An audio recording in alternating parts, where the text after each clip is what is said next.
Now let's go to guided practice 5. Consider this. Show that. So we still use the quotient rule. X squared.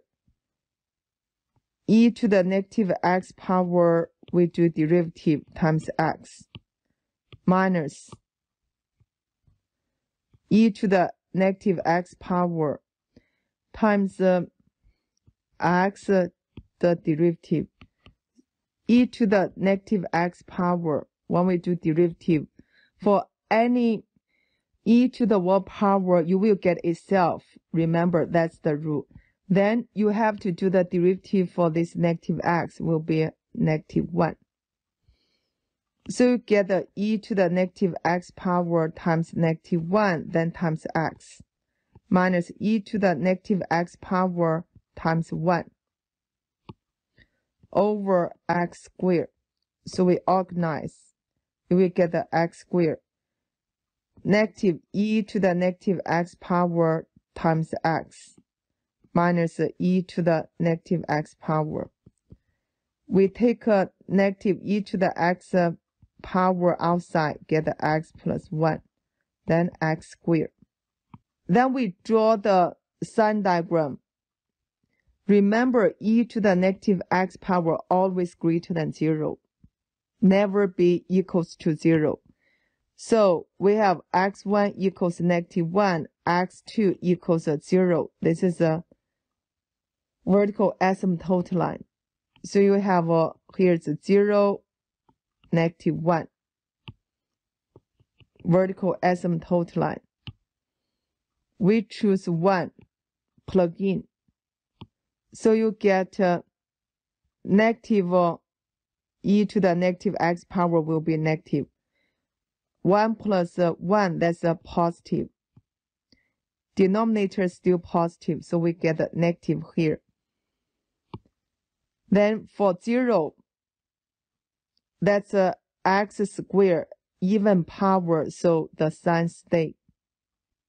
For negative 1, that's single power, we change the sign. So we have going down, and going up. For decreasing, that is from negative 1 to 0. Union set from 0 to infinity. For increasing interval, that from negative infinity to negative 1. You could say for negative 1, this will be the maximum point, because it's going up, then going down. Let's go to guided practice 6. This is the one. Show that the function has a local minimum, and this is the only turning point. Whenever you say logarithm, make sure you get the domain. Domain will be the argument greater than 0. So for the derivative for this function, you will get the derivative for x minus the natural log of x. We do derivative. You will get the 1 minus 1 over x.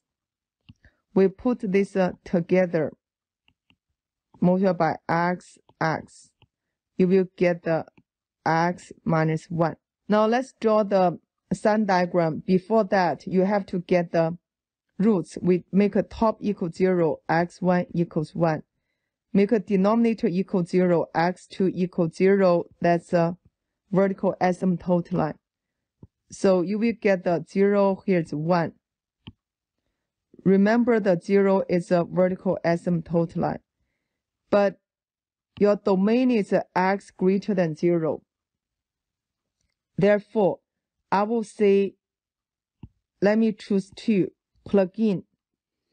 2 minus 1 is a positive. This is a positive. Positive over positive, still positive.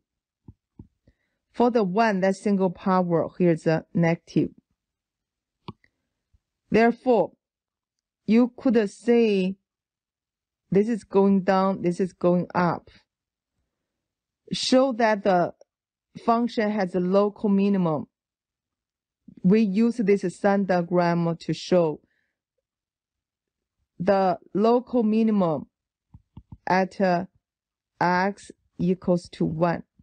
This is the only turning point. Check this Sine diagram. You could see this is the only turning point because your domain is x greater than 0. Let's go to B. Hence, prove that natural log of x less than or equal to x minus 1 for all x greater than 0. Because from this Sine diagram, we know the f of x greater than or equal to 1. Because 1 is minimum value, which means x minus natural log of x greater than or equal to 1.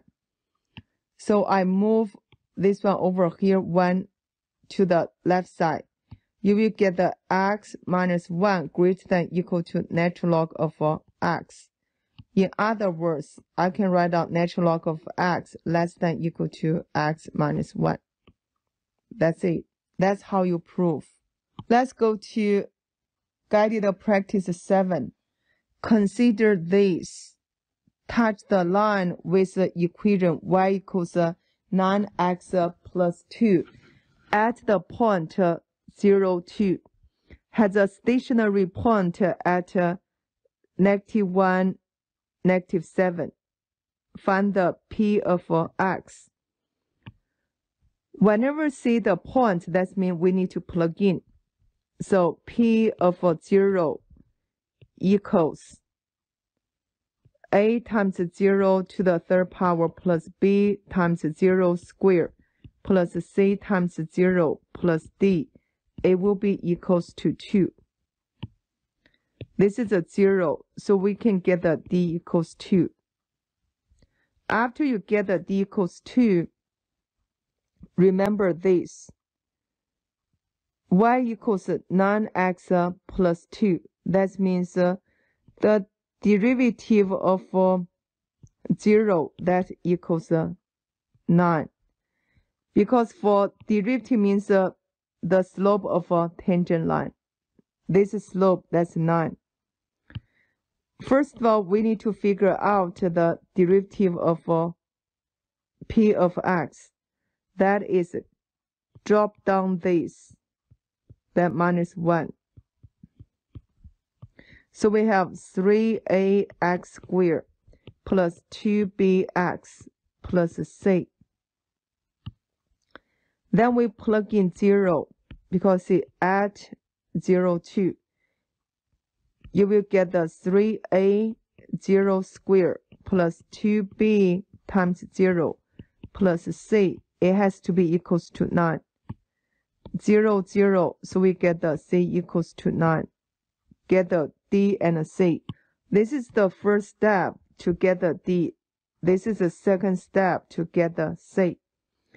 So we get the third step, stationary point at -1, 7, which means I will plug in to this derivative function p of -1.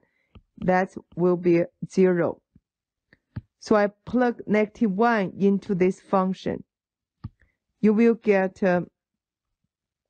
3a -1 squared plus 2b times -1 plus c equals to 0. You will get 3a minus 2b. C is 9, so let me say plus 9 equal to 0. Also, -1, -7 is the point on the graph. In other words, I can write down p of -1 equals -7. So we plug in a times -1 to the third power plus b times -1 squared plus c times -1 plus d equals to -7. Then we plug in d equals 2 and c equals 9. You will get -a plus b minus 9 plus 2 equals to -7. You will get the -a plus b equals to 0, which means A equals to B. If A equals to B, then you can get the A plus 9 equals to 0. A equals negative 9. And B equals negative 9 too.